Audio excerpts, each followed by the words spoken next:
All right, welcome to the Krug Show. Hope everybody's having a good night. It is March the 19th, Wednesday night.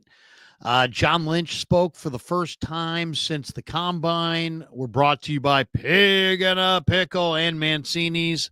Let's go right now. Welcome aboard the Krug Show, brought to you by Pig and a Pickle.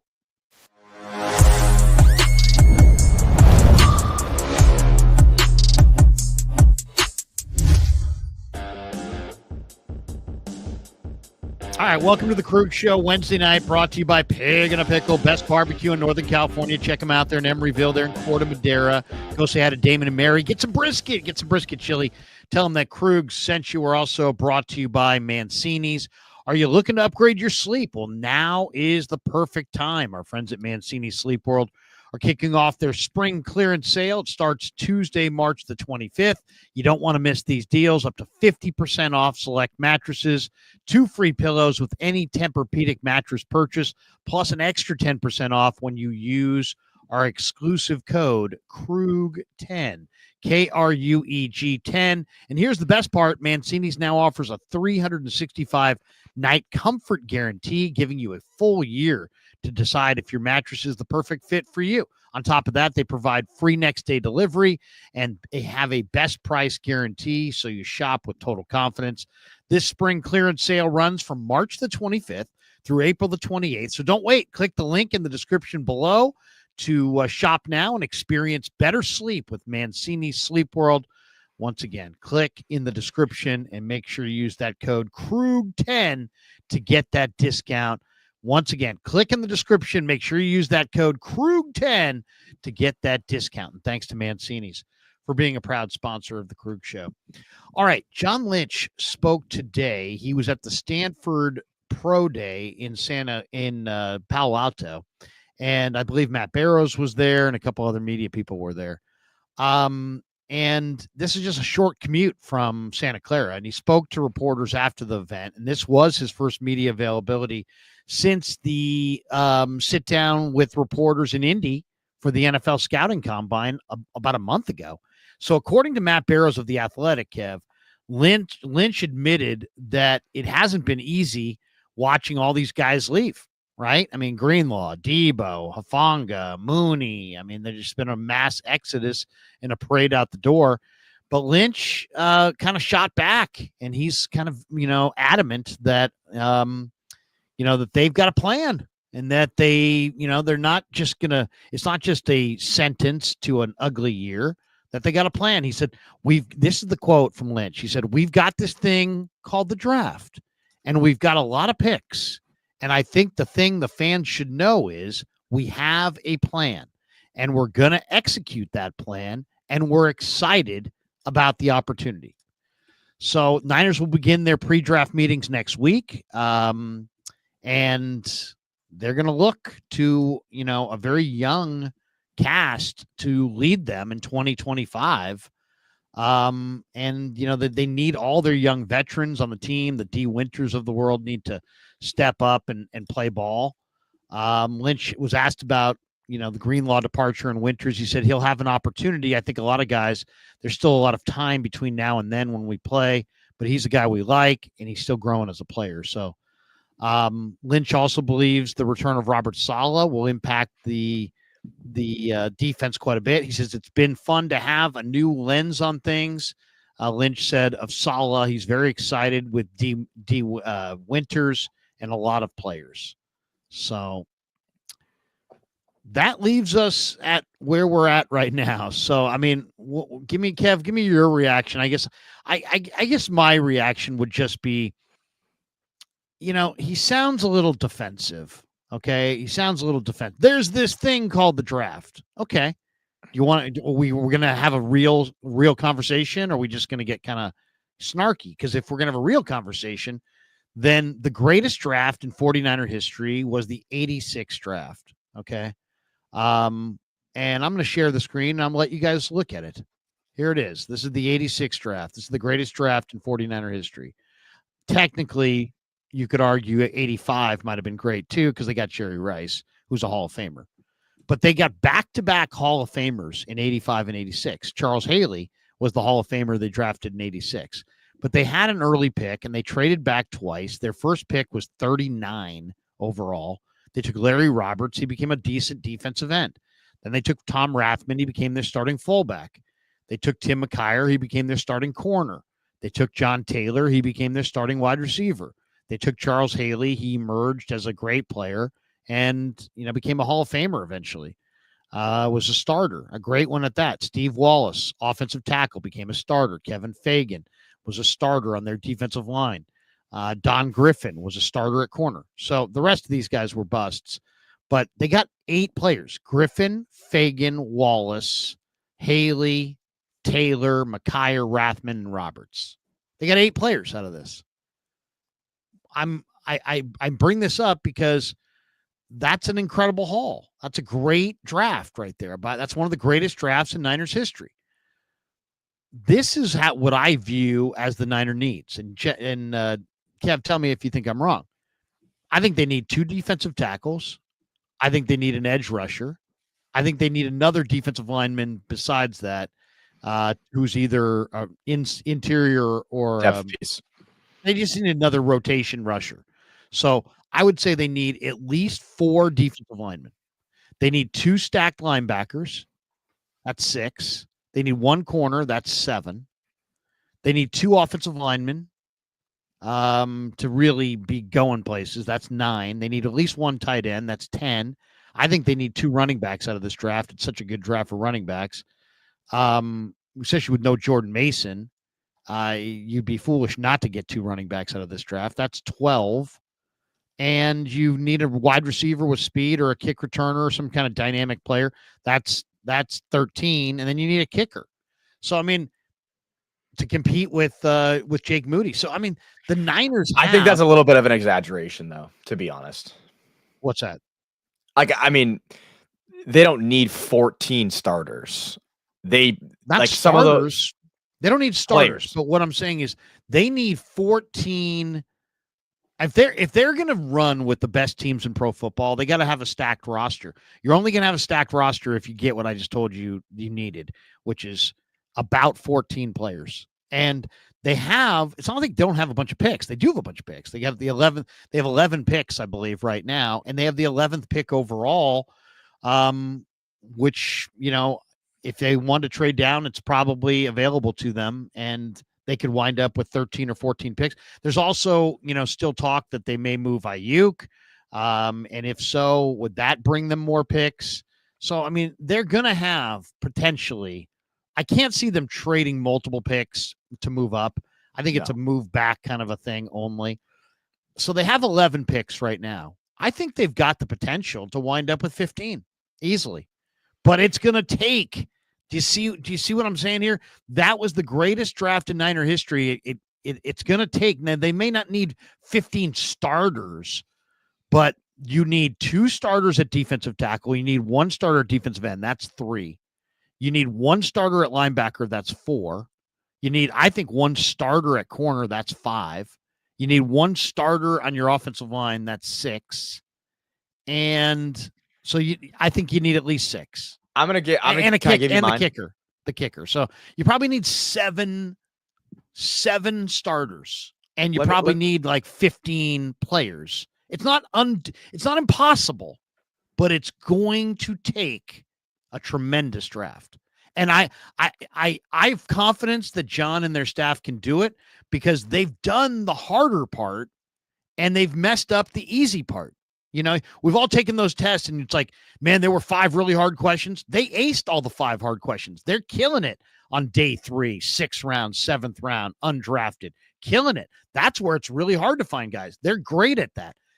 The easier handicapping is the round 1, 2, and 3, and that's where they've missed. So if they can just get it right on the first 2 days, I think there's reason to believe that they can have the kind of draft. Now, maybe you want to say I'm being too optimistic. Fine. Okay.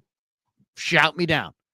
But I think that it's possible that they could have the kind of draft that would enable them to compete for a Super Bowl in 2025. I don't think that's like, oh my God, Krug, stop, huffing the drapes. You're nuts. You're crazy. That's wildly optimistic. I'm not saying it's likely, but this is a loaded draft. McShay said it in his podcast because of COVID, because of NIL. There's been kind of a logjam. This draft and next year's draft are deeper.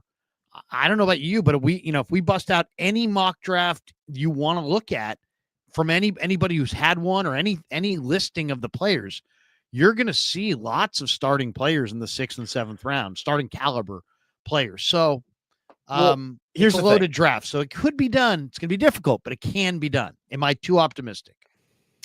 No, I don't think you're too optimistic. And why I don't think you're too optimistic is because they have the ultimate advantage of all the teams that are picking in the top 11, which is they've figured out the quarterback position. Brock Purdy is their quarterback. Brock Purdy's been to a Super Bowl. The only other quarterback, I don't think inside the top 11 there is a quarterback for any of those teams that's done anything, to be honest. I mean, we're talking about the Titans, the Browns, the Giants, the Patriots, the Jaguars, the Raiders, the Jets. I mean, the list goes on, but none of those quarterbacks have done shit. So they're playing, they're playing with less ammo than the 49ers have. The 49ers have a quarterback.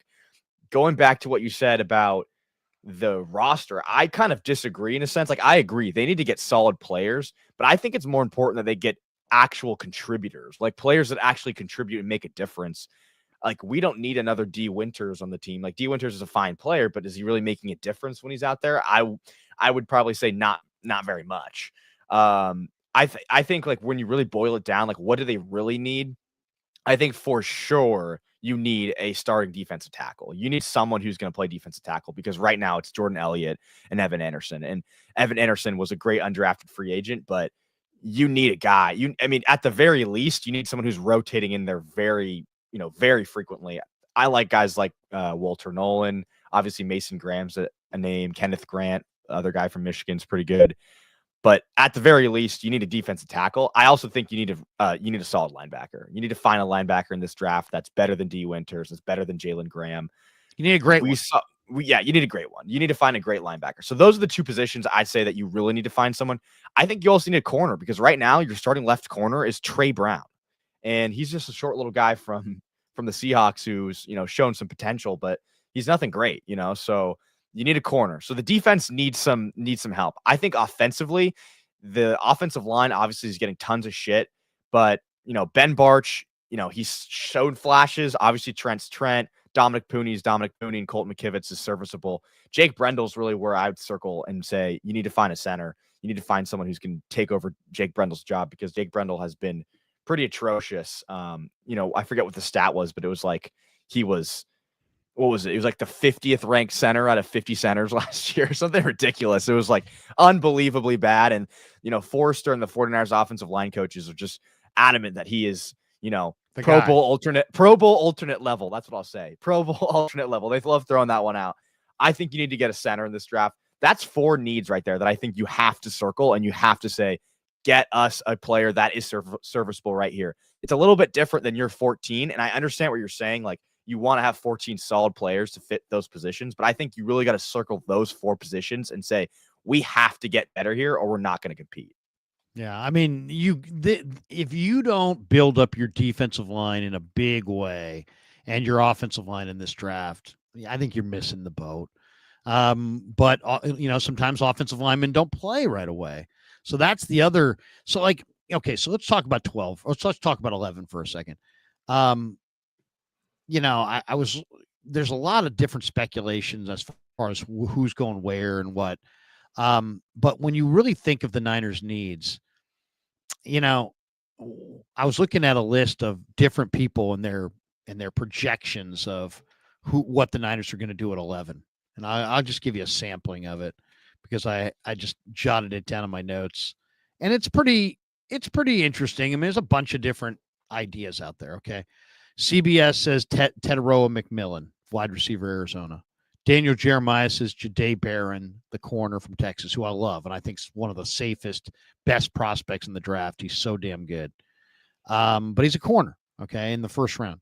Charles Davis says go Mike Green, the defensive end from Marshall. Lance Zierlein says Mason Graham may fall to them, and he has Mason Graham. And I think Graham does make a lot of sense. Kuiper has Armand Membu dropping to them. PFF says Mason Graham. Cynthia Freeland says Mason Graham. Sporting News says Kelvin Banks. Yahoo says Derek Harmon. Tankathon has Will Johnson, the corner from Michigan. And, if you really think about it, the way you just laid that out there about, what'd you say, Trey Brown is the starting corner? I've seen in some things where there's speculation that Will Johnson will be their pick. I do think they're going to listen to Robert Saleh. I think Robert Saleh is going to have a lot of say in this. And Will Johnson is a great corner. There's no question. And he is going to be one of the best players on the board right there. I've seen him compared to Surtain. I'm just saying, Will Johnson is not getting a lot of talk, but I could see Will Johnson. First of all, I definitely think they need to build up their defense. I definitely think that they think, and they're right, that the defensive line and the linebackers, there's good defensive linemen and linebackers deeper in this draft, where the corners are a little bit more, there's a few, but there's not, the depth is not quite there. You could get the best corner going in Will Johnson right there at 11. So that one's interesting to me. Membu, I really am intrigued by as well. I do think you just got to have some road grading offensive linemen. And at some point, I think he's got to get some consideration. I would go defensive tackle like Kenneth Grant, Walter Nolan. Those are the two guys I'm intrigued by. But the other guy that I'm really intrigued by is Jalon Walker from Georgia. And I know Georgia, we just saw Philly win the Super Bowl. And what has Philly done every year in the draft? They keep loading up on all these Georgia Bulldogs. And they just have so many of these guys, including Jalen Carter. Georgia's got, a bunch of guys. Mikael Williams is in this draft and a bunch of other guys. But Jalon Walker is in some ways one of the greatest players. I think he might be greater than, I know he's a stack backer, and I know they use him as a pass rusher. But that guy, I saw an interview with him the other day, and I had a buddy who scouted Georgia this year who told me, man, Walker is not just physically the best guy. He's mentally the best guy. He's like their leader. He's their everything. And I saw this interview, and it's like, yeah, you can see this kid has got it, man. This kid's special. This is like a Patrick Willis. And it's like, if I told you Patrick Willis was in this draft, you'd take him. So I'm telling you, man, this guy is a Patrick Willis type player. He's 6'2", 245 pounds. And the Niners' big need is they need defensive tackles. But outside of that, they need speed. And this guy is the fastest closing linebacker, edge rusher. He's just a menace. He can blitz the quarterback. He can shoot the gaps and get the running back. He's totally indestructible. He plays super hard. He makes play after play after play. In a defense chock full of crazy athletic guys, this guy stands out. All I'll say is, this is the player that I'm going to have a hard time. I love Barron. I love Nolan. I love Grant. There's several players that I really, really like. But I think Jalon Walker is really special. What do you think, Kev? I know you've been looking at a lot of these guys as well.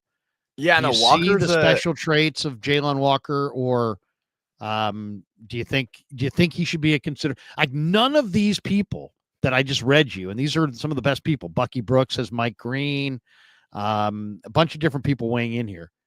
Nobody has them taking Jalon Walker, but Jalon Walker and Mr. Jose's Jihad Campbell, who's also a safe pick, very, very good tackler, but Alabama's guys have busted a little bit at a high rate.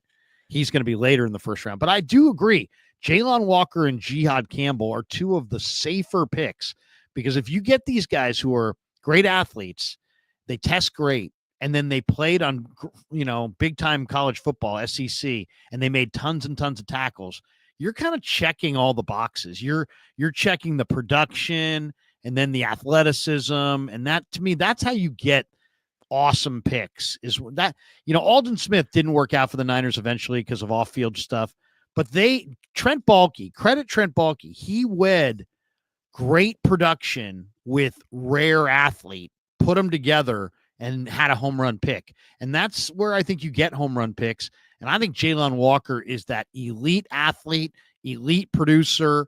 And I think you put him next to Fred Warner, and that becomes the kind of the focus of your defense. He becomes the elite linebacker that can lead you to the Super Bowl. That's how I see it. Yeah, I mean, it's like a little bit of a I don't know what you'd call this, but he played half of his snaps on the edge last year. So a lot of people grade him as an edge. You think he's more of a stack backer. It's kind of like I don't know if I don't know if that's necessarily made up. She's a little short to play edge at the next level. He has elite pass rush like analytics. Like he was all over the quarterback, but as a run defender, he didn't grade out as well. So I don't know. It's a projection. He had 3 sacks against Kelvin Banks. He just absolutely abused. Well, he's just a freak athlete, and like I've said in the past, like if you're rushing the passer, and I know you're saying he's a stack backer, but if you're rushing the passer, being the most athletic person you possibly can with the longest, fastest, everything, it really helps. It's like that's all it is getting to the quarterback against some of these tackles. All I would say is this: is just that just remember, it's like everybody's a favorite in the draft. Like they're all the best players, right? So you got to figure out a lot of these guys are going to bust. You got to figure out who's going to bust and why are they going to bust. And then what you're really looking for, if you're really going to kick butt like the Lions have, I mean, the Lions have elevated themselves under Brad Holmes, and Dan Campbell gets all the credit, but it's not Dan Campbell. It's Brad Holmes. And Dan Campbell is like, we're going to do this. He's a great leader, but they're not winning because of his leadership. They're winning because of Brad Holmes' his ability to keep picking stars. The other teams are adding players, fill a need. The Lions are adding stars. Brian Branch is a star. The running back's a star. Aiden Hutchinson's a star. Sewell's a star. Branch is an amazing player. I mean, they just have so many star type players. That's what the Niners really need to add. It's like, do you need to hit on 12 picks? Yeah, you need to hit on 12 picks. But guess what? You don't really need to hit on all those picks if you can find some stars, some guys who are like the best at their position in the game. So that's what I would be looking for. I'm looking for home runs in this draft. And I think I love Kenneth Grant. And to me, that's the safe play. He's a gigantic nose guard, huge body, going to keep bodies off of the second level defenders. He's indestructible as far as injury. I like him a little bit more than Walter Nolan just because of the durability factor. I think Kenneth Grant is just a wall, and that would be a great pick as well. But to me, I'm kind of debating in a draft where you could maybe get the Indiana guy, in the 3rd round, or Ty Robinson or Aeneas Peebles, or, there's some 3rd round defensive tackles that are pretty damn good. Maybe you start with Jalen Walker and wind up with that, that Pro Bowl interior duo. At the end of the day, we can name names, but like going back to the John Lynch thing and what he said today, it's all about like, what was the quote again? Like we have this thing. It's called the draft. We've got this thing called the draft, and we've got a lot of picks. And I think the thing the fans should know is we have a plan, and we're going to execute that plan, and we're excited about the opportunity. Yeah. So I mean, we can make whatever we want from this, and I think we can. I think I tweeted this out, but I was like, guys, like we can sit here and say, this was the best move ever they've ever made to sign Trey Brown, or it was the worst move ever to let Dre Greenlaw walk, or it was, I'm so glad they passed on Azeez Ojulari. Like they didn't need, like, we can sit here and say, this is the right plan. They need to go young. They need to not sign anyone. Don't spend any money. Go all in on the draft. Like that's a take and that's a plan. And if the plan works, that's great. But if the plan doesn't work, then it's a bad plan. And like, that's just how it is at the end of the day. We can't anoint any plan being correct or incorrect. I mean, yes, it has worked in the past. I mean, I think a lot of people have compared it to the Rams. The Rams, had tons of draft picks and were able to reset their franchise after spending tons of money on, their quarterback, on Jalen Ramsey, on Bobby Wagner. They spent tons of money on tons of players, and they kind of had to take a financial reset. Yeah, they got a really good draft class. They had Jared Verse They got Jared Verse. He was a defensive rookie of the year, was he not? I mean, Braden Fisk. I mean, they got Cameron Kitchens, and they have tons of guys on their team, and they still got knocked out in the second round of the playoffs. I'm not saying that's the Niners' destiny, but I'm just saying, the plan is the plan. The plan's only as good as the plan is carried out. And I think that at the end of the day, it's all about the draft here. And I'm okay with the 49ers letting players walk. Like it's been done before. The best teams do it. I mean, people have been mentioning the Rams. I'll give you two more. How about the Chiefs and the Ravens every single year? I mean, the Chiefs, I have a list. This is the list of the players that the Chiefs have let walk. Tyreek Hill, Orlando Brown Jr., Juan Thornhill, Charvarius Ward, Frank Clark, McCole Hardman, Juju Smith-Schuster, L'Jarius Sneed, Tyrann Mathieu. I mean, those are all players that when they were on the team, when they were in their Super Bowl years, they were key players on the roster. I mean, we can look back and say, yeah, Juju Smith-Schuster sucks. When they let him walk, he didn't suck. Like you could say, oh, Frank Clark, what is Frank Clark now? Frank Clark was a monster on their team. He was a beast.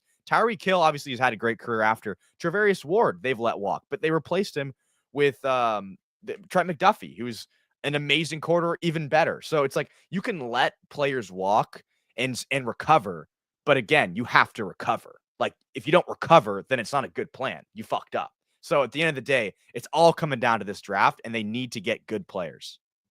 No doubt. No doubt. If you look at the way things have gone, they really should have just stayed with their kind of homegrown plan, over the last couple of years. If you say, well, where have the Niners kind of made a couple of mistakes in recent years? It was kissing off Sam Womack for Isaac Yiadom. Why? Why did you do that? It was saying goodbye to Deshaun Jameson for Isaiah Oliver. Why? Jameson was younger, cheaper, better. Womack was younger, cheaper, better. And they went with the older, more expensive option. I mean, you just can't do that. Those are mistakes. So, though, they lost a couple of young defensive backs that would be, I'm not saying they're stars by any stretch. I mean, one guy was undrafted, Womack, but Womack's played well. Womack was obviously drafted. He's got talent, and he's showing it in Indianapolis. So, I mean, it's just, especially when you knew you had the Purdy thing coming, you knew you were on the verge of letting Mooney probably walk away. Why wouldn't you do more to try to keep your cornerback, pieces, young cornerback pieces in-house? I thought that was a huge error. So we'll see. John's right. There's an entire draft, and the Niners have been really good at finding guys after the draft. I mean, Kevin Givens was not drafted by the 49ers. Evan Anderson might be their second best defensive lineman. He wasn't drafted.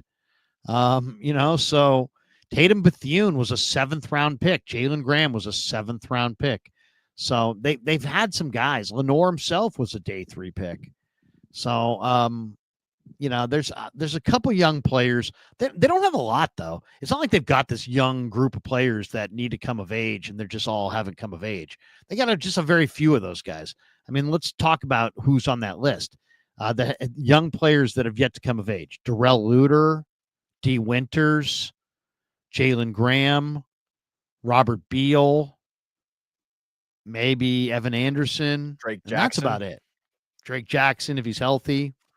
And we're just talking about the defensive side, of course. There might be a guy or two on offense, but I mean, it's not like they have a stud, second round pick defensive lineman that just was awesome. He just tore something and he was out for the year and he's coming back. No, they don't have that.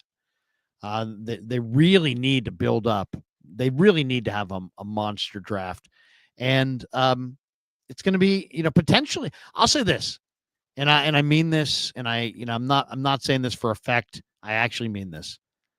Outside of the Dre Greenlaw move, there's not a move they've made this offseason that I wouldn't have made. Like, I would have brought in Mac Jones. I'm okay with them bringing in a blocking tight end. You know, as you know, they haven't done a ton, but I'm have no problem with Jason Pinnock and Richie Grant, a couple of defensive backs that can have some special teams ability. Don't know much about Tomlinson or Quindell Johnson or Saron Neal or Trey Brown or Luke Gifford. Those guys are kind of unknowns as far as I'm concerned, or John Weeks, the long snapper. But Richie Grant and Jason Pinnock are good defensive backs who are going to help them. And, you know, I think Mac Jones is an upgrade on their backup quarterback. But you're right. It's like there's a lot more people leaving than coming. And now all the guys that were leaving were veterans who were maybe not good enough or maybe too expensive or too hurt or whatever. But now the guys coming in are rookies. And sometimes rookies can play, you know, plug and play right away. But sometimes rookies really can't play right away. And there's like a strength deficiency and this and that. So not only do the 49ers, I mean, this is, I think, a key point that Niner fans should take away from this. There's all kinds of players in the draft. There's players that are going to be good in 3 years. You know, there's players that are good right now. You know, they're going to have to draft guys that are ready to roll, guys who played a full college career and are experienced. Now, they did this kind of a little bit last year, Kev. They went after experienced college players, but they're going to have to do the same thing. They're going to have to find guys who are ready to step in and contribute. I mean, the Rams did it with Jared Verse and Jared Fisk. They found two guys on the defensive line that were ready to step in and not just play, but play really, really at a high level and lead them. Can the Niners do the same? You know, it's a big if. It's a great draft for D linemen, and they have the picks. Now it's a matter of executing and how clear is their vision, and do they have some personnel genius in their building that can identify the future. You know, you're talking about the future. This is probably the most important draft of the Shanahan era. And that was, I think, something that Matt Miller said from ESPN. And I agree with him. And he's a Niner fan, not just an NFL draft guru. He's a Niner fan. And he's like, this is the most important draft in the Shanahan Lynch era because they have to get volume out of it. And if they're going to contend, they're going to have to really hit. Yeah. And going back to what you said, like in a vacuum, there has been almost no transaction the 49ers have made or have let walk away from them in terms of players leaving their team that I have been upset about. Like every single move makes sense. Greenlaw. It makes sense. It's like great. Yeah. Greenlaw's a tough pill to swallow, but I mean, again, you're telling me, you know, I understand the contract came out. It was a little bit, you know, it was more like a 1-year contract or whatever. He's still a linebacker that's taken a lot of hits coming off an ACL. So at the end of the day, if the Niners doctors, I mean, apparently they wanted him back really bad, but the Niners know what his condition is. I'm not going to say that Dre Greenlaw's not a great player. He's a great player. I expect him to be a great player, but still, if you can go draft a linebacker, that's fine, but that's one position. Then you let a bunch of other players walk. And I agree with that. Like Hufanga got paid a ton of money. Banks got paid the most insane contract I've ever seen for a guard. I mean, Jalen Moore got paid. I mean, all these guys got paid. It's fine. It's fine. But it's almost more like the problem is the lack of moves in response. And I'm not saying they need to go out and sign Joey Bosa. Joey Bosa is an overpriced older player who, you know, just the only relevance is that he has a brother on the team. I look at moves more like, you know, the Azeez Ojulari move from the Eagles, where they signed a 24-year-old, you know, athletic edge rusher for $4 million.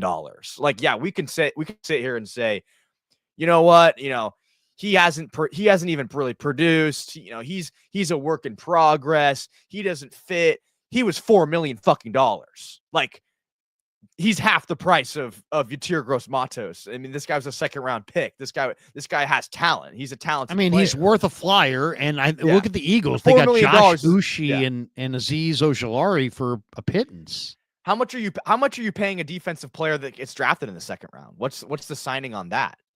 It's a few $1 million, but it's probably close to that, is it not? I mean, how much do you pay a high round defensive lineman coming out of draft? Like, it's not pennies. You're not getting it for $200,000. Like, it's probably $1 million or $2 million, right? I mean, I don't know how it works with the contract or I guess I could just figure it out. But like $4 million for a young athletic player like he is one of those moves where it's like, hey man, maybe he didn't want to come here, maybe he wanted to play for the Eagles, that's fine. But it's one of those moves where it's like you would like the Niners to maybe make a move like that when your defensive line is, not looking so great right now. So again, for all the lack of moves, it just puts more pressure on the draft. And again, that's fine, but you got to go execute now. It's putting all this pressure on the draft. You got to draft players. You got to draft players that are good, and they have to be good now if you want to win now. I mean, look at the Rams. I thought the Rams and Cardinals made some really, underrated moves. I know Seattle got the headlines because they got Sam Darnold, but the Rams added Devontae Adams. The Rams added Poona Ford to their defense. That was a great signing. They got him away from the Chargers. Poona is a beast inside. So now their defensive line, the Rams defensive line, is Jared Verse and Braden Fisk, Poona Ford, and Kobe Turner. And that means that Byron Young comes off the bench. And he's, agent zero or whatever. He's pretty damn good.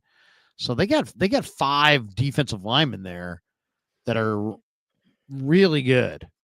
So that they're kind of scary. And then if you look at the Cardinals, I mean, we're hardly going to shake in our boots about the Arizona Cardinals, but the Cardinals have added quite a bit. I mean, if you look at their offseason, they added Jacoby Brissett behind Kyler Murray. That's a stabilizing force for sure. And then they added big Dalvin Tomlinson to the middle of their defense.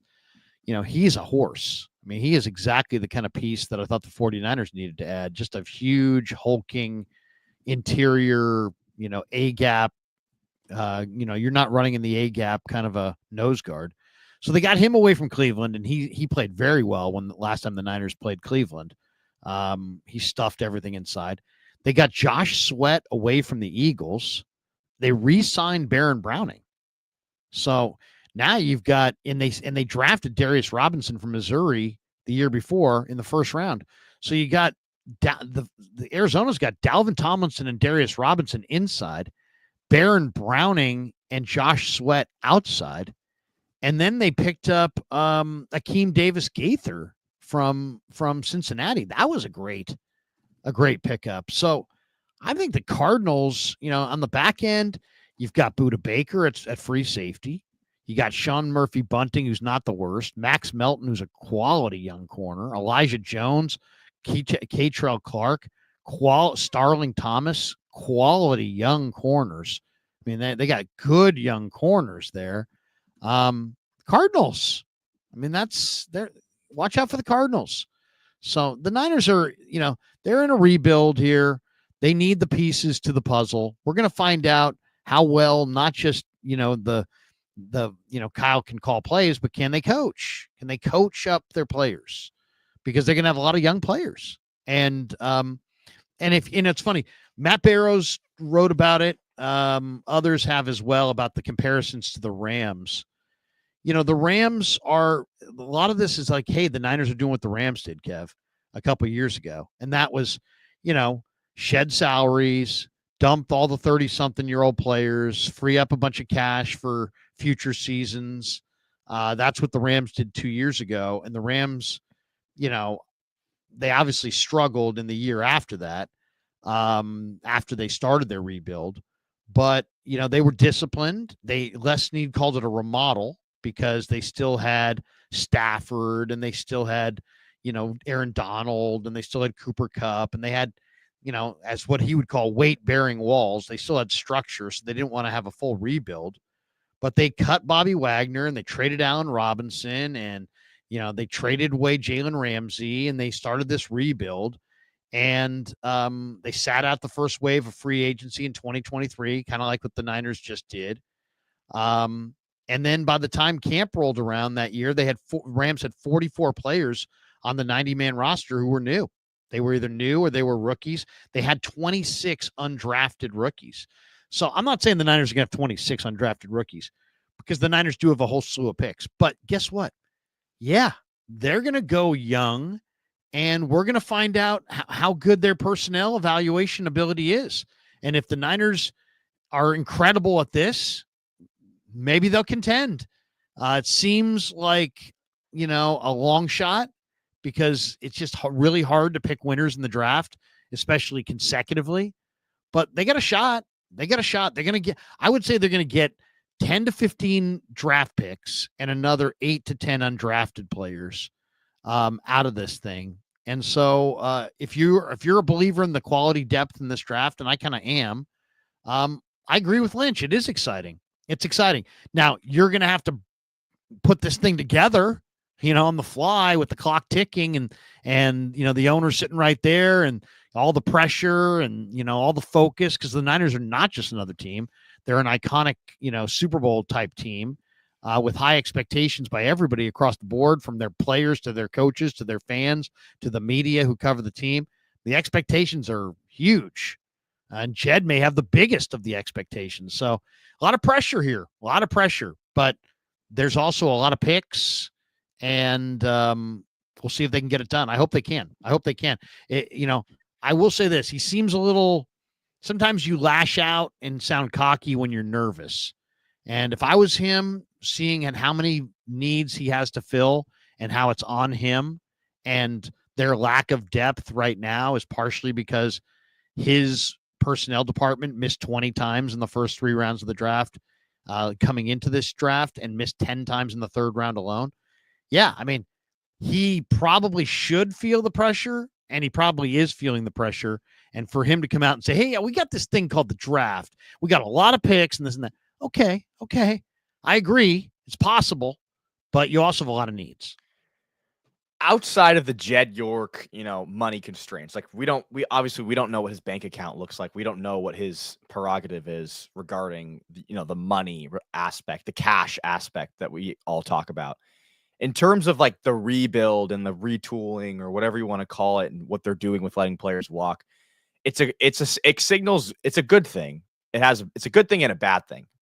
The good thing is that you only do this the way that you're doing it if you have your quarterback. So I think it's pretty clear that the 49ers believe that Brock Purdy is part of this team. Like, you wouldn't rebuild the way that they're rebuilding, if you want to call it that, if you don't have a solid quarterback. So they obviously believe that they can do this because they have the quarterback position figured out. Like, that's step number 1. The bad thing is that you're about to pay the quarterback. And that's another reason why this happens, is because you're going to have to pay him a lot of money, and the money has to go somewhere. Obviously the cap is different from the cash, but at the end of the day, the Niners still have expensive players in the roster. They have Nick Bosa, who was, 2 years ago, the most expensive non-quarterback in the league. He's now 4th or 5th in that category. They also have an expensive linebacker, expensive tight end. So it's like they're still spending money. They still have players. We can't forget that.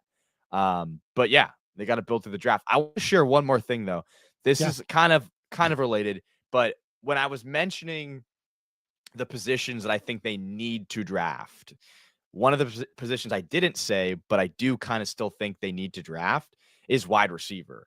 And this is a really interesting graph put out by SF Niners data on Twitter. And I think it's really interesting. And I think it speaks to the Niners' lack of, wide receivers last year. So the graph is basically quarterbacks, and the quarterbacks on the y-axis up and down is their passer rating against man coverage, again in man coverage defense, and then left to right is zone coverage. So I think that, like, looking at Brock Purdy, he's the second best in zone coverage, but he's the second worst in man coverage.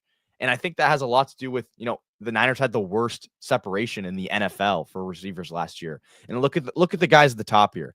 You have Jared Goff, great weapons. Sam Darnold, some of the best weapons. Jalen Hurts, great weapons. Burrow, great weapons. Jackson had some great weapons. Like, down here, it's where the guys that, I mean, they're not good quarterbacks, but they also don't have good weapons. And I think this speaks to the fact that the Niners need to get a receiver in this draft that can beat man-to-man coverage.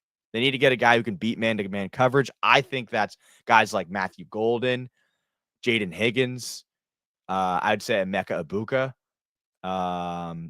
There's other names I'm probably blanking on right now. I think Trey Harris is an interesting guy. Like, you need to get a guy who's quick, who can run the slant, can run the in breakers, run the quick outs, and beat man-to-man coverage, because the Niners could not. Their best man beaters last year were Juwan Jennings and George Kittle, and none of those guys run under 4.7. So you need to get a man beater. Yeah, I mean, I think more than anything, you need some explosiveness. Who's good in man-to-man? Explosive players, guys who are explosive athletes. Now, it's funny, they were meeting today with Alec Manor from Stanford, who does have some electric traits, but he's just, he's a track guy.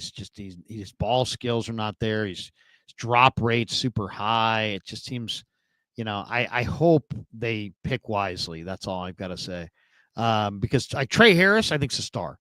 Matthew Golden, I think, is going to be a really, really good NFL player. Luther Burden, I have total confidence, is going to be a very good NFL player.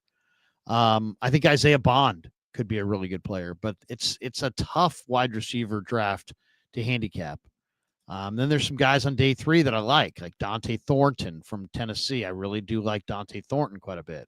Daquan Felton from Vatech, big receiver, good route runner.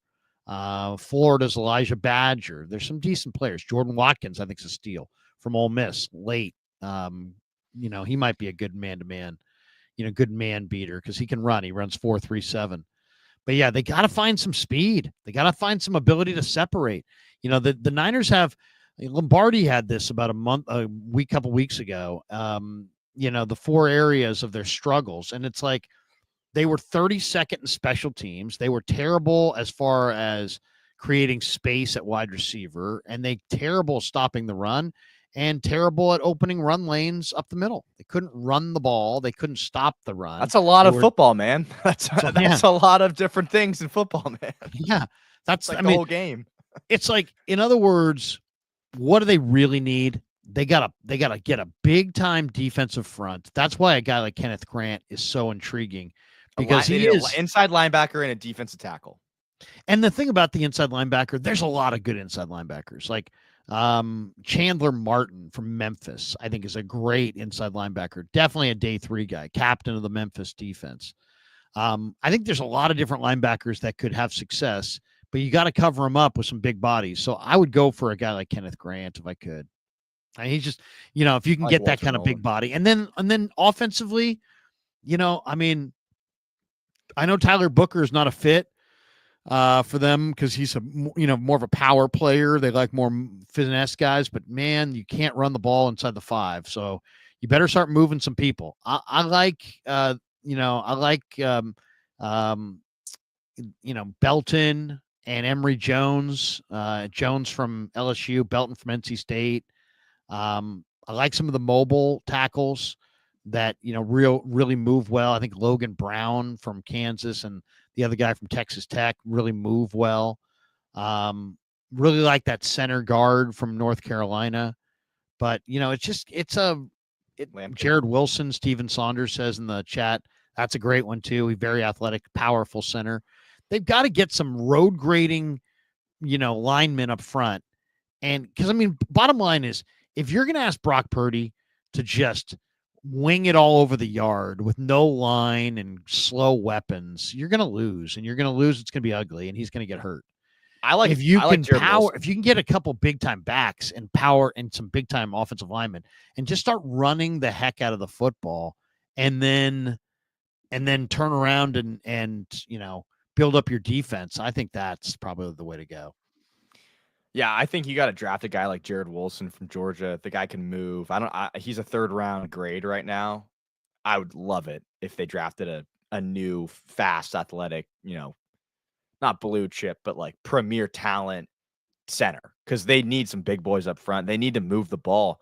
Offensive line, let's not forget what we talked about during the playoffs. Guys, it's like a learning lesson. We talked about turnovers, that's not really a positional thing. It's more like just not turning the ball over and getting turnovers. Huge, huge factor in whether you're going to win the game or lose the game. The second one was having a run game and an offensive line. The teams that could run the ball down your throat. The Eagles. Who else could run? The Bills could run Baltimore could run. Thank you. Like the Chiefs could run it a little bit, but really the Eagles, and they won the Super Bowl, had the dominant offensive line and the dominant running back. The Niners have a dominant running back, and maybe they want maybe. Maybe. I'm going to assume that Christian McCaffrey is going to come back at a certain level. See, I'm not, because you're going to put the whole season on assuming that guy's healthy. I'd No still way. I mean, no way. With this class, I'd like to draft a running back too, and I think that's the one position where one. if you told me, if you told me, hey Kev, we have to draft a running back and he has to be good, and we can't draft him until round 5, I'd say, you know what, you probably still have a good chance of getting a good back, especially in this draft. So I'm not really worried about running back yet, and they also have Garendo, but you need to get an offensive line. You need to get big boys up front that can actually move at the point of attack. They lost at the point of attack all year last year. So yeah, offensive line, get me Jared Wilson, the center from Georgia. Yeah, I mean, and it's like one of those things where it might be the time to just turn the page on some of your offensive linemen and move on. I mean, if you can get a Jared Wilson, he's 6'3", 310. He's a tremendous athlete. The redshirt junior from Georgia. He's just a monster, just an absolute road grading monster. Really like him. I think he's Eli Cox from Kentucky, Drew Kendall from Boston College, Joshua Gray from Oregon State. There's some good players right there. Gus Hartwig from Purdue, Ja'Kai Clark from SMU is a huge center, 6'3", 330. So I don't know. I mean, they definitely need to get some road grading offensive linemen and maybe a power back. Maybe it's time to start powering the football a little bit more. And not, they just lost a power back in JP Mason. So I would imagine a power back is on the list. I mean, that's the other question is like, we all know they want to build up their, offensive line, defensive line. They need an edge rusher. They need linebackers, but you also are trying to, win. And do you go for a difference maker skill position guy on day 2? I mean, are you really going to, I know you need defensive linemen, but you're going to pass up Quinshon Judkins from Ohio State? You're going to pass up Travion Henderson? I was just about to say his name. I like Judkins, man. And if you can get him like round 3 or 4, Judkins is a guy that I'm not sure what his longevity is in this league, but this guy is explosive. He doesn't have the long speed, but he is explosive, strong, and fast in short distances. Like, this guy's going to get you yards. Like, he's the back where it's like, let's get a effing touchdown right now. Like, it's first and goal from the 1. Let's actually score. Like, Judkins has the power. Yeah, I mean, how about this? Since you have so many needs and you're going for players, and let's be honest, your team is defined by your players. So, you're not going to be able to find another Debo. I mean, you're going to make yourself crazy trying to find somebody who fits that mold. These players are all individuals, so you might have to change a little bit what you do to really complement the players that you do have. But I'll tell you one idea of a draft in this thing is redo your offense, not redo it in the fact that you're changing it, but redo it as far as personnel. What would be wrong with, Quinshon Judkins on day 2, and then at some point in day 3, come back with either like a Raheem Sanders or a Taj Brooks. Raheem Sanders is 6 feet, 217 pounds, super explosive runner, and he's big and he can catch it. Taj Brooks is a bowling ball. He's 5'9", he's 215, but he is a power back with instincts and balance and vision, and he can block. And what do you think, Kev, about, you got McCaffrey, you've got the speed guy. What about getting a couple power backs like those two guys and maybe drafting a big time road grading interior offensive lineman and just, see if you can power people, run Judkins and Taj Brooks at them all day. I mean, you just saw the Eagles run the ball. I mean, who was the best team on Super Bowl Sunday? Well, who's the best quarterback? We know it was Mahomes, but Mahomes didn't win because the Eagles ran the ball. And it's like, now you've got this era where everybody's selling out for the pass. There's all kinds of articles all over the place about how teams' defenses are smaller than ever. Defensive ends are smaller. Linebackers used to be 250. They're now 220. The safeties are now like converted corners who everybody's in the sub package 75, 80% of the time. It's a speed game. I think you're starting to see the kind of the renaissance of the running back and the power running attack. You just saw the Eagles win the Super Bowl behind a gigantic line in the best back. Why not try to do the same thing? Build a gigantic line. You have a quarterback that processes, who's mobile. Start there. And if you got to do the receiver thing in a year, then do the receiver thing in a year. But I like the idea of going with a couple of big bruising offensive linemen and get in a great running back draft. Get yourself 2 real good power backs. And let's take a look at what Brock Purdy looks like when you can run the ball. And when you can, when he can actually sit there on 3rd and 3 and, play action pass and people are afraid of the run, because they're sitting there going, oh, here comes Quinshon Judkins. We can't stop him. Okay, we'll sell out for the run. And now let's see what Brock Purdy can do passing the ball down the field. It's just, they got to change their whole dynamic. They got to build up their line, get some power backs, take the pressure off of their quarterback and put it on the defense. Yeah, I don't know. I agree. No, I mean, it's all fair points, but I just think it's funny because it's like you have a style for sure. Like Raheem Sanders, like that guy reminds me of like Roshan Johnson or something like that. Like you like Roshan Johnson. So it's just funny to me because it's like you like that style. You like the bruisers. Like he might have even ran faster than Roshan, but like that kind of like up and down, north, south kind of running back. Interesting to me. I guess I'm more of a fan of more playmakers. I like the playmakers. I'm okay with a smaller back. Obviously, you'd like them to get hurt post. Who?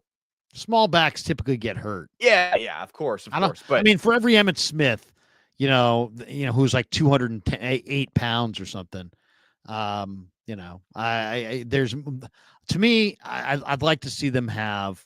McCaffrey's got great speed. I mean, they've got speed. Let's see them go with somebody. I mean, they just lost Mason. I like Garendo, but Garendo, I think, is more of a receiver. Yeah, I mean, I'm fine. I'm fine with Raheem Sanders because people have him going like the 6th round. So we're talking about a 6th round. There's other guys too, Kev. I mean, I like Kyle Monangai from Rutgers a ton because of the contact balance. I mean, you can't knock him off his feet. He's really, really short, keeps his feet. Yeah, short, 5'9", 210, hard to tackle. But they what's interesting to me, and give me your thoughts on this. I mean, maybe this is more of like a gap scheme running back, not really their style, but like one guy that was super, super highly rated at one point was listed as the number 1 running back in like the class was Ollie Gordon II, who's now like projected to be a 4th round pick. He's a guy who I know he had a kind of a down year, but at one point people thought he was the best running back in this class.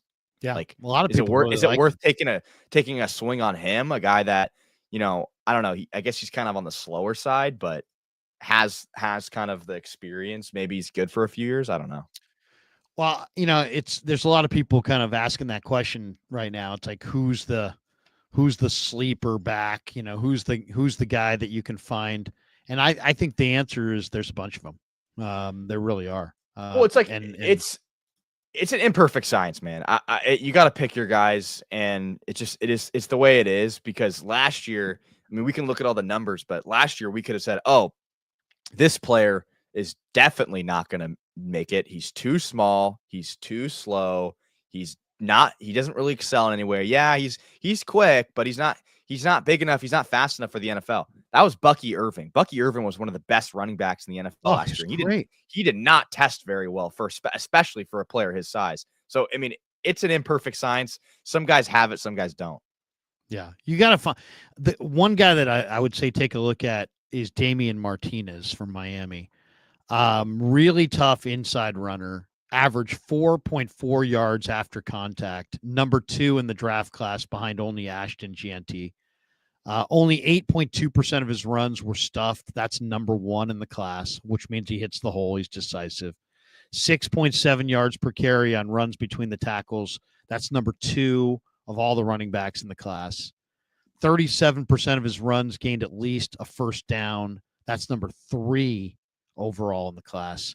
When he did run against light fronts, he averaged 7.9 yards per rush, trailing only Caleb Johnson of Iowa, Travion Henderson of Ohio State, and Jeanty from Boise. Damian Martinez is a good back. Now, I'm looking at this mock, and they've got him at, the 17th running back. I mean, that's how low to this. They have Taj Brooks as the 20th running back. They have Raheem Sanders as the 22nd running back. They have Trevor Etienne at 24, Kyle Monangai at 26, Montrell Johnson at 30. I mean, there's a ton of backs, but they have they got this guy from Miami, Damian Martinez, listed as number 170 overall, which 170, that's like 5th round, 6th round. Yeah. So that's like 6th round.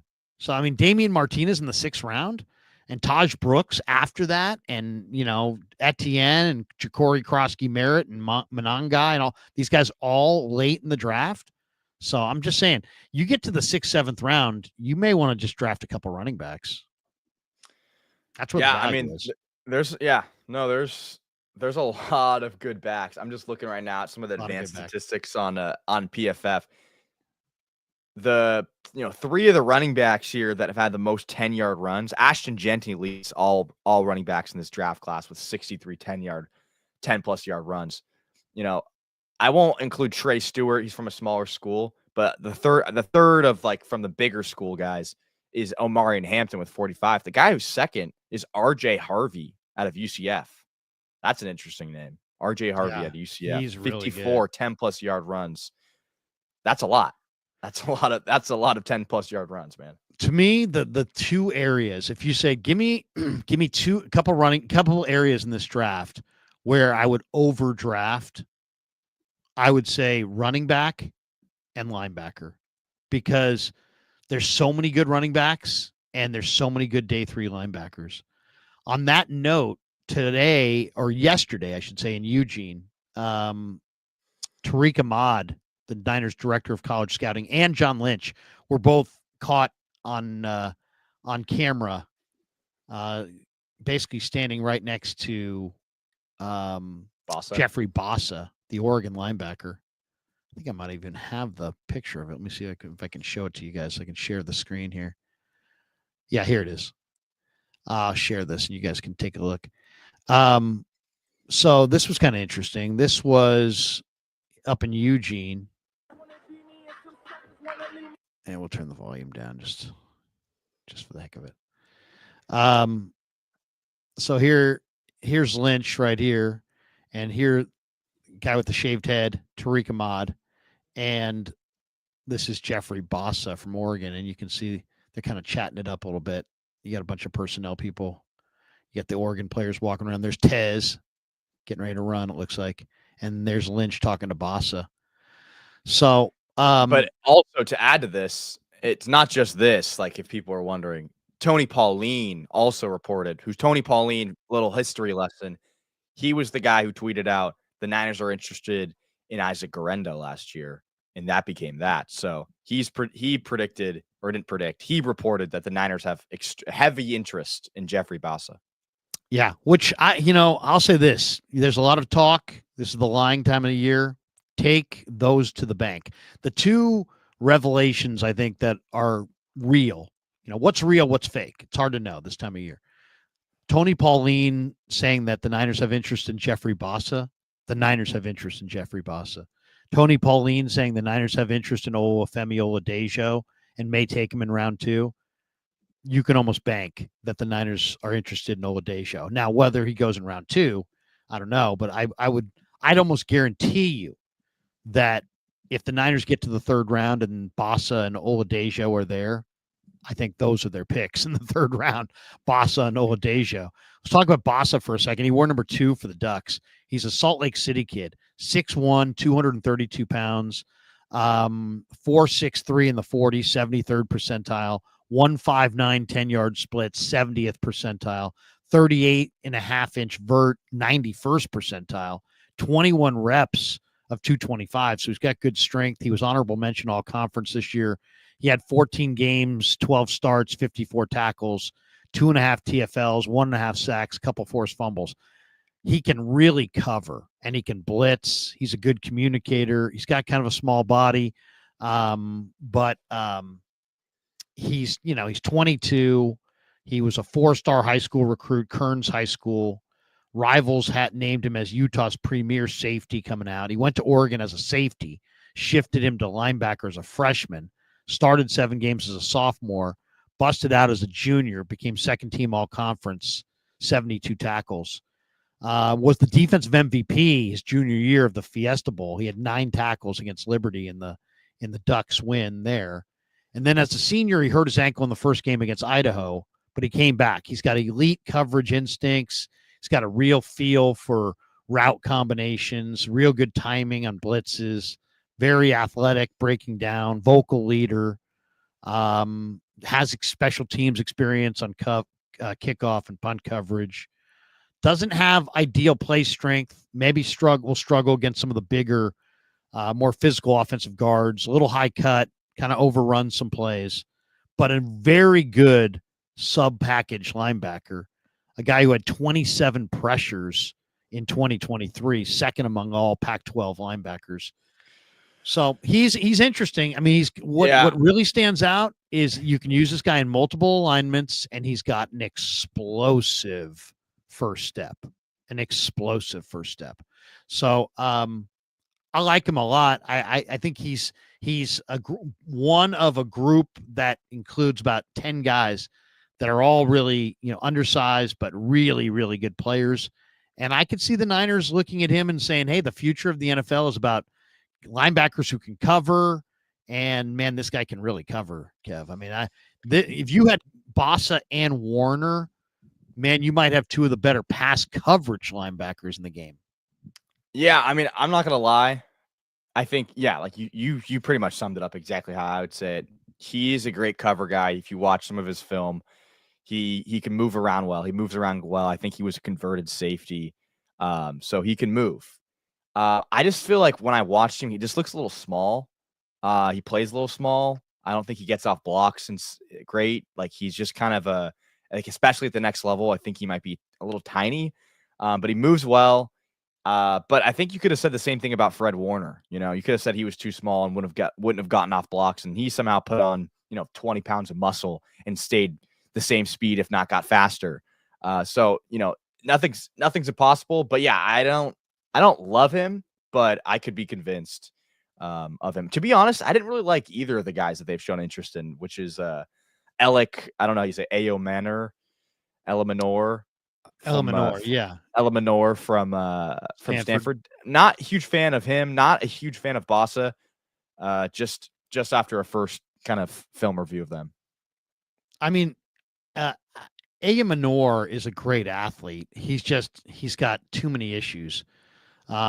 He's big and fast, but he doesn't play to that speed. Like if you watch him, he doesn't separate. Like, he doesn't separate ever. I mean, for a guy who's that big and that fast, you would think, man, this guy's probably gets tremendous separation, except he doesn't. So that's kind of a concern. Yeah, I would say got a major knee injury too. Be careful when you look at the numbers on Aiyuk, because he runs fast straight line, but he doesn't play fast. And I think you can even see it in his split numbers. His 10-yard split and his 40-yard dash is pretty bad, but his overall 10-yard or 40-yard dash is pretty good. And I just feel like that's kind of like the worst combo. You don't really want a guy who's just fast at the end of the route. Like you want a guy who's fast at the beginning of the route. He doesn't really fit what the Niners need. The Niners need guys who can get open against man coverage. He was struggled against man coverage. So I don't really think he's really a fit. And he played in Stanford and he didn't really shock me in any way. Like I don't know when he's projected to get drafted, but nothing about him says anything special. He's kind of like Tim Patrick from the Broncos and the Lions. Like that's kind of how I'd compare him. He's like your typical X receiver, go route, I don't know, possession. Like I don't know, like kind of average X receiver. We got this one from Half Dead. He says, Larry just seems like a good dude. I'm going to buy him a beer one day and pick his brain. Half Dead. I'm keeping this super chat I'm keeping this non-super chat. We need to get to the super chats. We have 11. I know. But I'm keeping this non-super chat. And if I ever run into anybody who says, hey, I'm half dead, I'm going to say, hey man, you need to buy me a beer. You need to buy me a beer. I would be like, now. Are you okay? Like you're half dead? Like what's wrong with you? You're half dead? What about the other half? Okay, wait a second here. We got this one, a modern elder. Larry is the best CC on the draft. What's a CC? Creative control. No, it's content creator. Oh, okay. Dank, which is a great handle, says can't wait for the Giants chugathon. John London and I, Friday nights, we're gonna start it on opening day. We're gonna, and if you're tuning in to hear us, rip the Giants, we're not gonna do it. I don't want it to be a gigantic rip fest. I love the Giants. I'm rooting for them. It's April. There's plenty of time to rip. This is the there we supers go. here. Larry Krueger from the Pig and a Pickle Krug Show. Love him. Thank you, Ray Pest. All right, let's go to the supers. Ray Pest in the house says, run better than watching. None better. None better than watching my sweet prince, Larry Krueger from the Pig and a Pickle Krug Show. Oh, wait, it just got better because there's two of them now.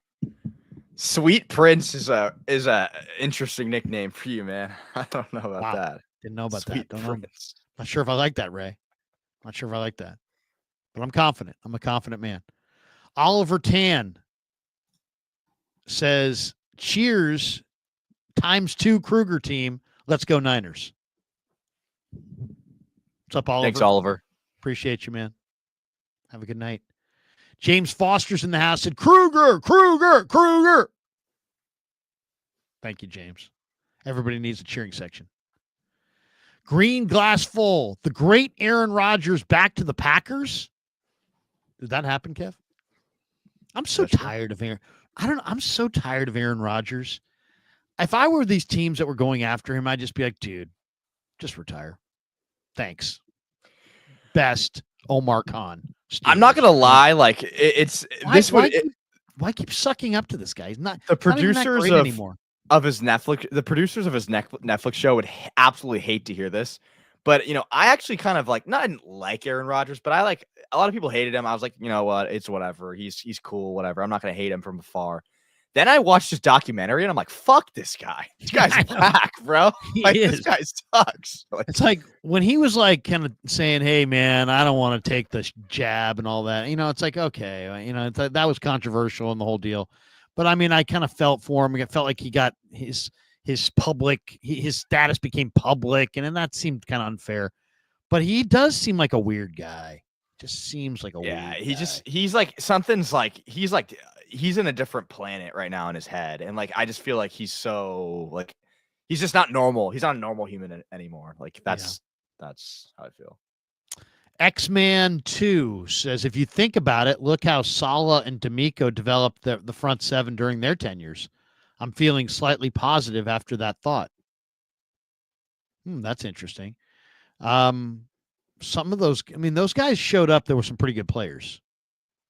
But, we are going to find out, I think, what kind of personnel chops Robert Saleh has, because he's going to have a huge say in which defensive players they draft. Right? I mean, because there's a chance. And then here's the question. Did Robert Saleh sort of know, kind of know, or completely know that the Niners were going to have this kind of offseason when he signed on? What do you think, Kev? Dude, is this surprise him? Is it somewhat surprise him? Is he a little dismayed, or is he totally on board? Was he totally up to speed and he's like, oh yeah, no, this is my plan. This is not just our plan. This is the plan that I want. What do you think? I mean, maybe that's why he was interviewing other places. I know he was interviewing for head coaching jobs, but I don't even know where I'm going with that. But I don't know. I mean, I would assume they would tell him. I feel like that would be doing him. They wouldn't be giving him full contact. I mean, I feel like people inside the building deserve to know. It's not like the PR people don't let anyone know anything inside the building. He should know. If anyone should know, he should know. So if they didn't tell him, I'd say that's probably wrong on them. I think he probably knew that they were going to tear this thing down a little bit. But maybe he looks at it as an opportunity. They might have said to him, hey, but Robert, look, come here, help us out. Yeah, it's not going to be like, amazing because we got to draft and develop and coach these guys up, but it's a blank slate. And we got a bunch of picks, and you could be, the guy the architect. And then, once he's the architect, I'll say this, I think it really helps Robert Saleh because we know Robert Saleh is a good defensive coach. We know the players like playing for him. If he can kind of show indirectly that he can handpick good defensive players that can star in his scheme in the draft, I think that makes him a more attractive head coaching candidate for other teams down the road. So, I mean, this is a big one. It's like, okay, we know you can coach, some good players. Can you shop for some good players? Can you? Well, here's one good strength he might have, and that the Niners really need is he's been effective. If he has a say in the draft, he has been effective drafting good defensive players in the first round. Like I think he was the coach when they drafted Sauce Gardner. He was the coach when they drafted Jermaine Johnson. He was the coach when they drafted Will McDonald. Like he's drafted good first round picks. I mean, maybe some of those guys haven't lived up to it, but I'd say that all those players are pretty solid defensive players for his defense, at least when he was coaching there. Yeah, no, I agree. Clarence Molina, trade Aiyuk to the Browns for their 4 6-round picks. Now, I was talking about this. The only thing about the Browns that doesn't make sense is their cap situation. I don't know how this works for their cap situation. But I think it does make sense if the 49ers, want draft capital. I mean, what do the Niners really need right now? They need volume. I mean, we just talked about it off the start. They need volume. What is Aiyuk right now? Well, he's a hurt receiver. They want to hit a financial reset. He's got a huge contract. I think it's real basic on this one. I mean, it's like it comes down to this. Lynch was asked about Aiyuk rumors. Lynch is the general manager. He was asked about Aiyuk rumors. If he wasn't going to trade him, he'd just say, hey, he's signed. He's on the team. Next question. Go ahead. Who else has a question? Yeah, he's on our team. He's rehabbing, and he's going to be a Niner for a long time because we signed him for a long time and because we love him. And it was unfortunate, but he's our guy. All right. Anybody have any other questions? That's not what he said. It's not at all what he said. He went into this explanation about how much cash they've spent and how they need to hit a reset. They can't keep going down this road. And then he kind of paused and was like, yeah, and the good side of this, never saying what this was, is that we're going to get younger. So if you're asked about Aiyuk's trade rumors and you go into a diatribe about getting younger, but that to me sounds like you're going to trade Aiyuk for draft picks. And since we know Aiyuk is not going to fetch day 1 picks, then it's just a question of, do you want 1 day 2 pick or do you want volume day 3 picks? And I kind of think that it's a smarter play in this draft to go for the volume day 3 picks. And if you can get a player, I don't know. I mean, I don't know what player, but if you could get a Greg Newsome or any piece to the puzzle that you liked, great. But to me, it's pretty clear. The Niners want to hit a financial reset. Kawakami just said it the other day. He said they're still looking to potentially move Aiyuk. He said if they move off of Aiyuk, they could possibly get out from underneath $110 million.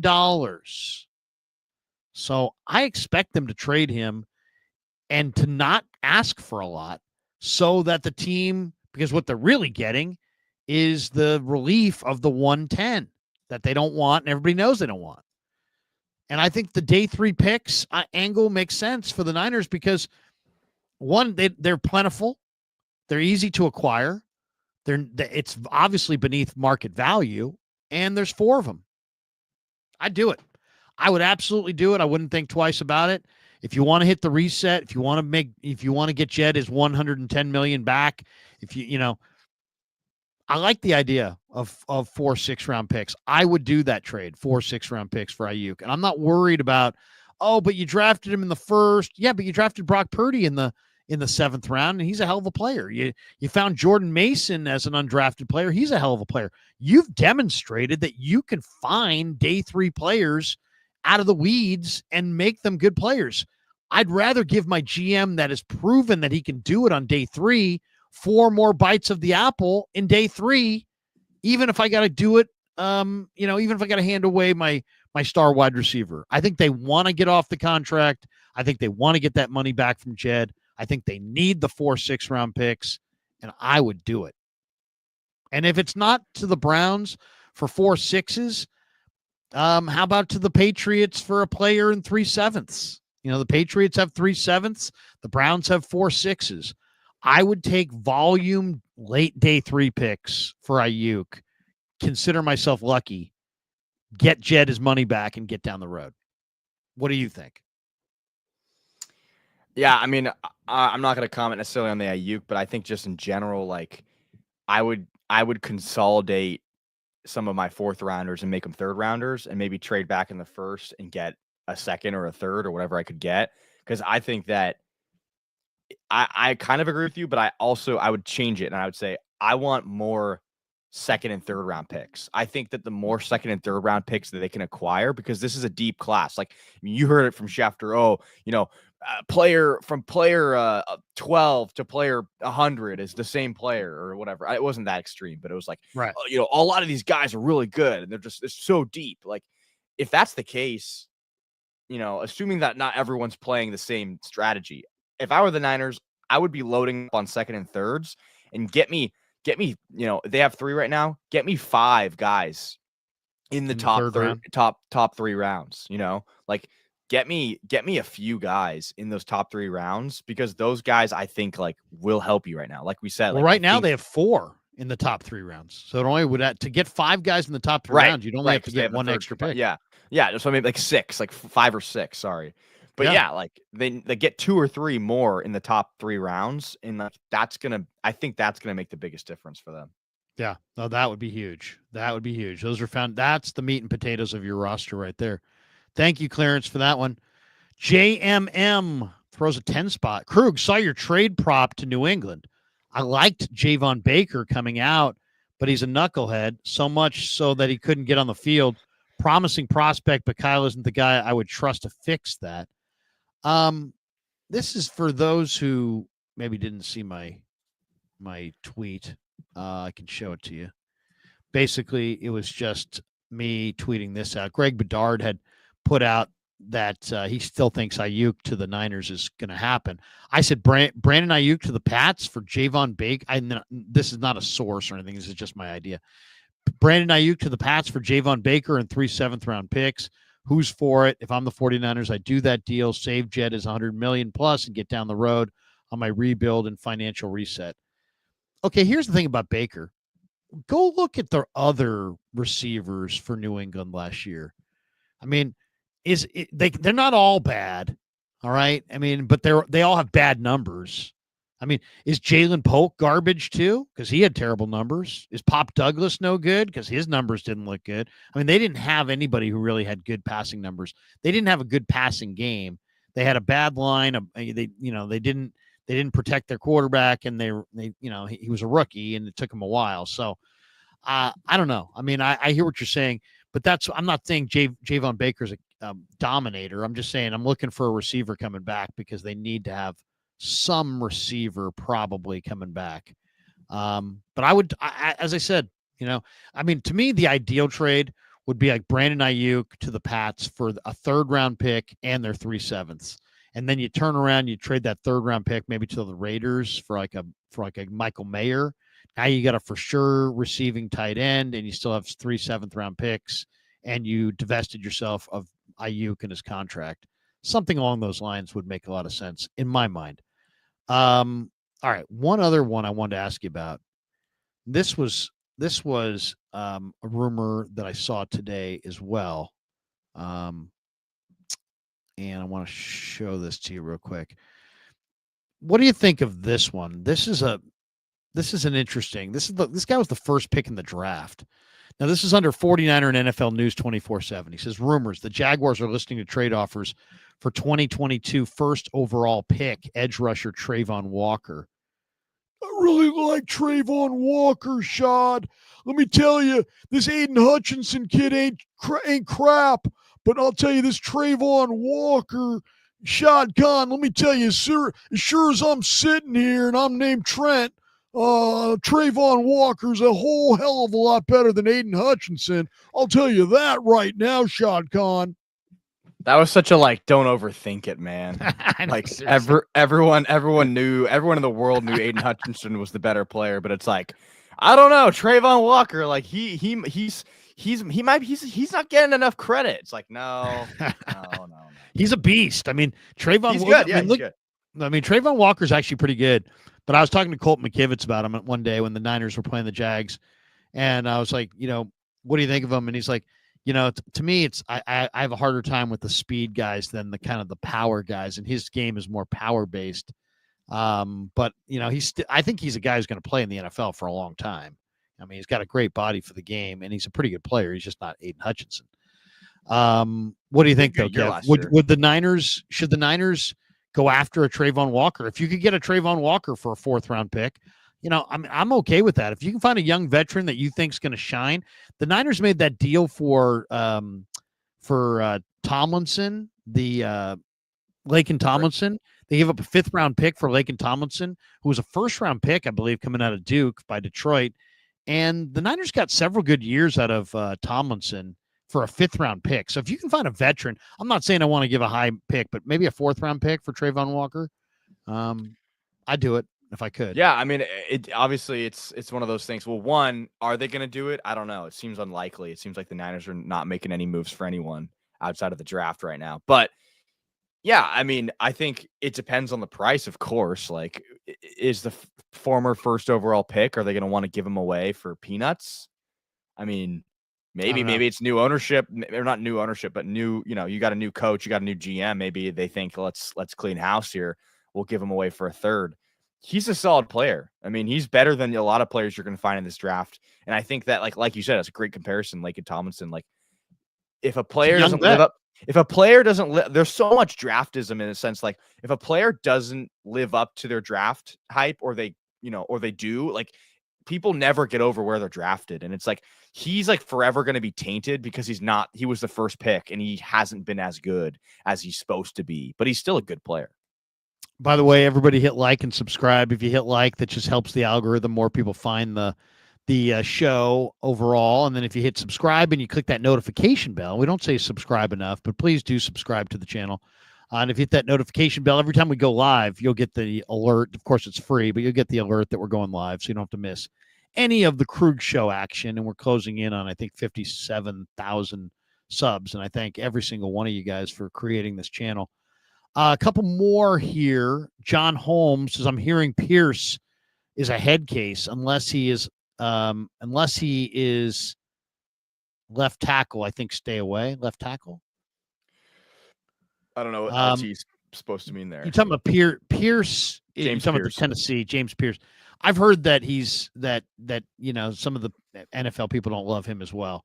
I don't know the specifics. But I looked into it because I like Pierce a lot, and I think he's super athletic. I mean, he's one of the most athletic players in the whole draft. His first step quickness is the best in the draft. I can say that confidently right now. He's explosive. He's long. When he gets in his stance, it looks like he's about to explode, like from a spring. Like, his legs are he's just a beast. I love him. I'm gonna stop glazing him, but like, he's a great player. I had him in my mock draft, and a lot of people alerted me like, oh, he has character issues. I looked into it. And like, there's like some character issues apparently, like, because if you watch his film, you'll notice that he's like off the field a lot. Like, he'll like, even though he's a great player, he'll like be out of the field. He'll be like out of the game, like for like 5 snaps in a row. And you're like, why is he off the field? And apparently what I've heard is that they had so many issues with him that they like punished him, and they like didn't play him as much. Because they like didn't like him. Like, they wanted to like give other players that they respected more time because they thought he was such a head case. So there might be some truth to that. And if that's the case, the Niners usually steer clear guys like that. I saw his interviews. Anytime I see a guy who's has problems off the field, or at least talk of problems off the field, I want to go. I don't want to watch the film anymore. I want to go see him interviewed. I want to see if I can glean something from them talking. And I saw a couple interviews that he did, and he's just young. He's just young. He's just a young guy. And I'm not saying he's doesn't have checkered issues or whatever, but he's just young. He has a hard time Just kind of stay hanging with what he wants to say. He sounds like he's, he wants every reply to be like very short and to the point. He kind of wants to gloss over things. I could see there, it sounded like a lack of accountability, to be completely honest. But we'll see. These guys, the one thing about the NFL, when you think a guy should go in the first round and he goes in the fifth round, generally there's something that the NFL people know. The guy that I thought was really, really good in college, really good, thought he was going to go much higher. He went really lower in the draft. And I was like, why did that guy go lower? Aaron Hernandez. So it just kind of goes to show that sometimes you don't know the whole story. Kyle McKiernan says, what's up, Nightly Krug Show followers? Kids are in bed with the wife, and I'm cooking dinner for her birthday. Hopefully it's done soon. I got more pressure than Lynch on a first-round draft pick. Kyle, do not screw up the birthday dinner. Tell the wife we said happy birthday. Yeah, and by the way, it's 8:49 when you sent that. It's 9:37. So send another one, and we want to know how it went.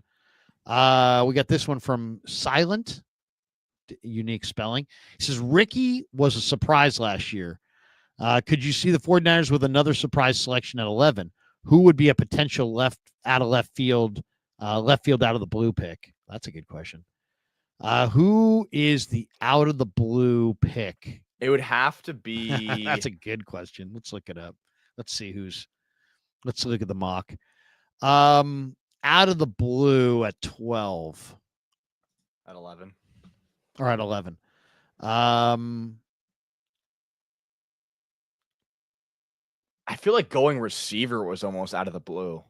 Actually, yeah, I mean, I could see. I'd say if they go skill position, if they go either Luther Burden, That's not that out of the blue, man. Ricky, no, you got to think about. I don't this think guy they're was going like receiver or tight end there, but like if they went tight end from Penn State or one of the two, McMillan or Burden, I think that would be a wild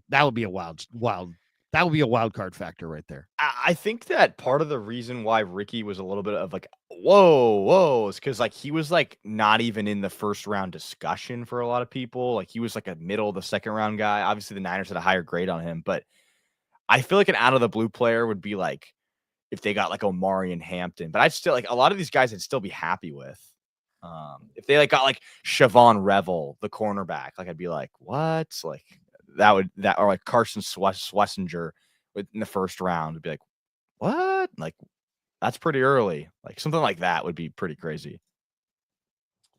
I'll say this. I think there's a chance for the wild card out of the blue pick.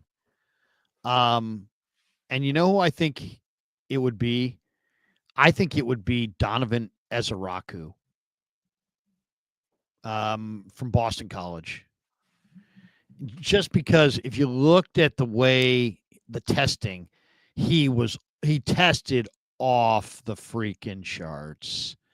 And then you go back and he was number one in a lot of the testing. Then you go back to the film. He had 16.5 sacks this year. So that's a good one. I could see if you're telling me, okay, so here I'll here's the guy from PFF who's pretty good. Little PFF. I'm going to share this. This will give a little bit more perspective, I think, on what I'm talking about. Okay, hold on. Share the screen, and you guys can check this out. This is PFF's little short on Ezeraku, and it's pretty good. Here we go. Oh, I love this guy.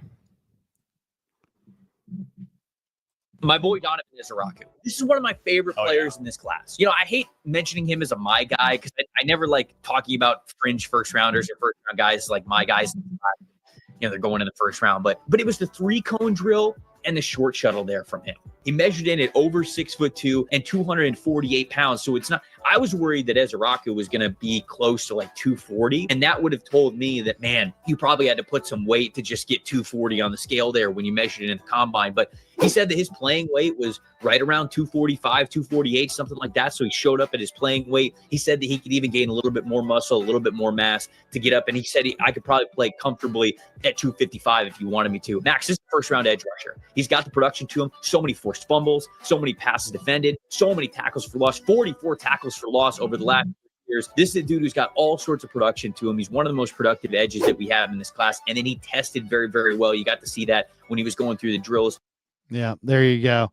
If I'm going to go with the wild card factor at 11, I'm going that guy, Donovan Ezraku, because as he said there, and what's his name there? What's that guy's name, Kev?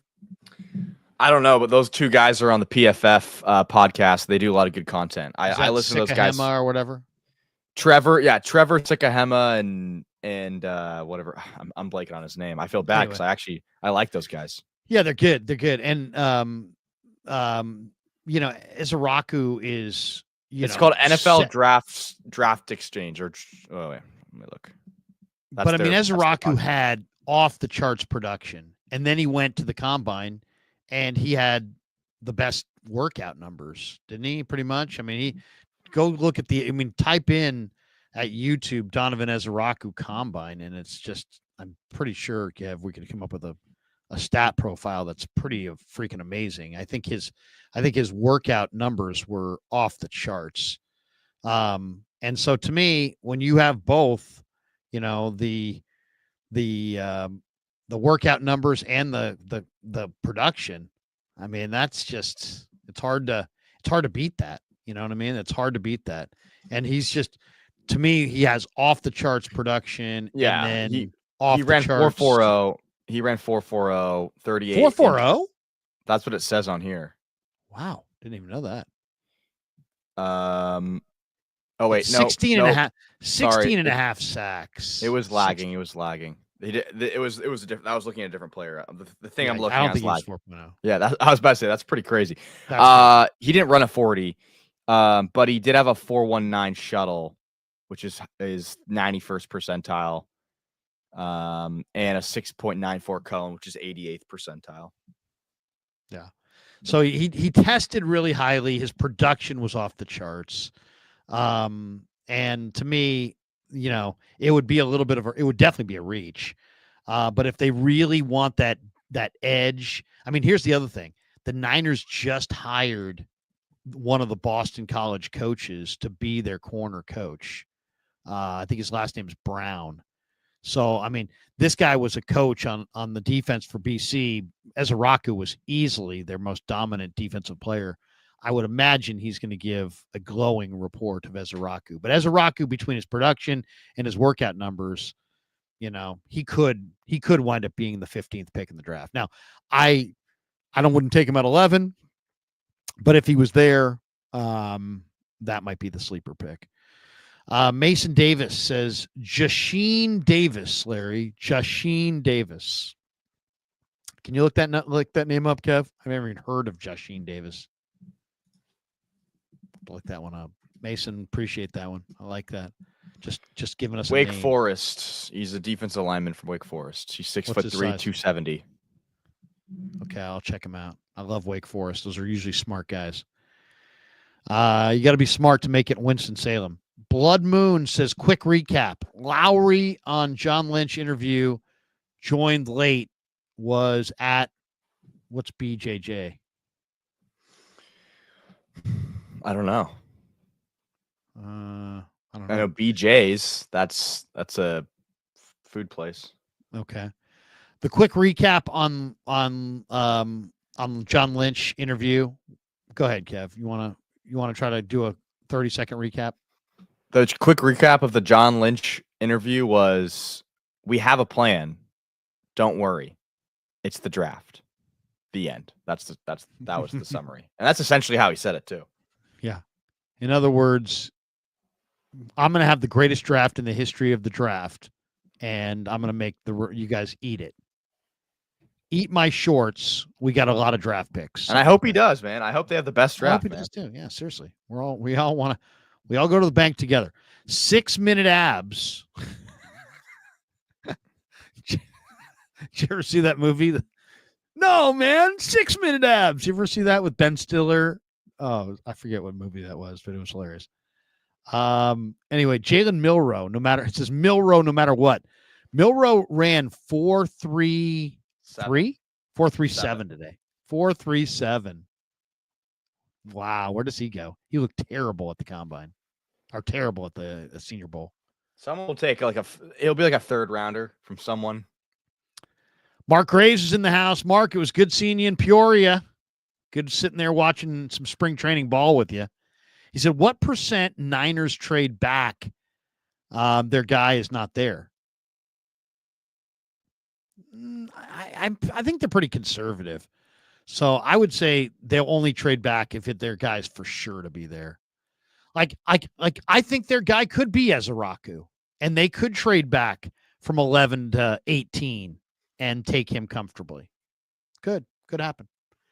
I love Kenneth Grant, though. God, it would be a great place to start. Samuel Samayoa says, just because you guys cook up good talking points, then most Niner podcast collabs. Thanks, fellas. Oh, that's why he's paying us, in other words. Thanks, Sam. Thank you, Sam. Appreciate that. Yeah, seriously, that's awesome. He's saying, I'm only donating because I thought you guys had good points. Yeah, that's good. That's cool. I like that. Sam, thank you, man. Appreciate you.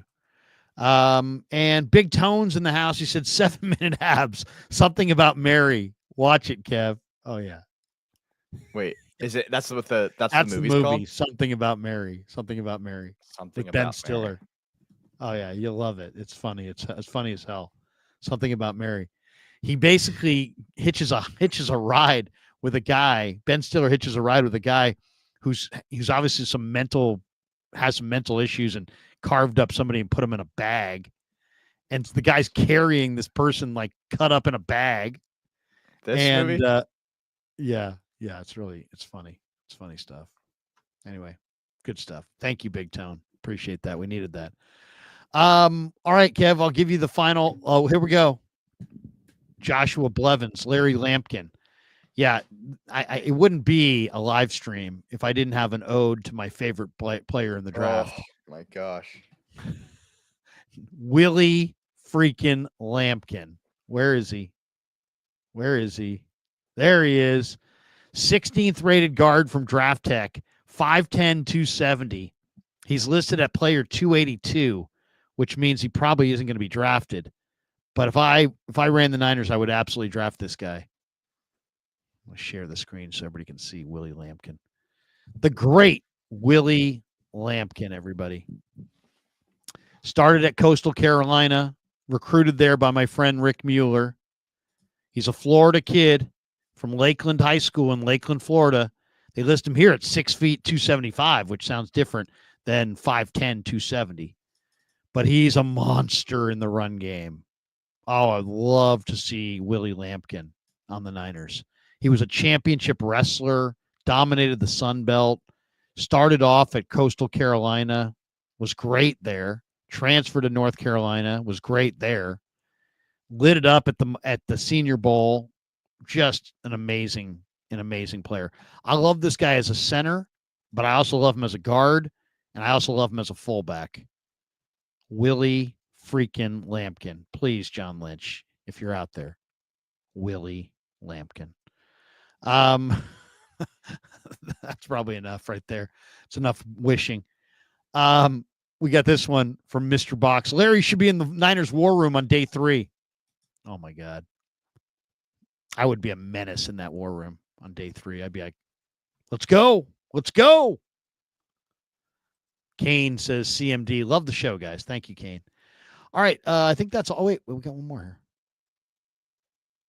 Oh no, we got that one. I think we got all of them. Kev, final word for tonight.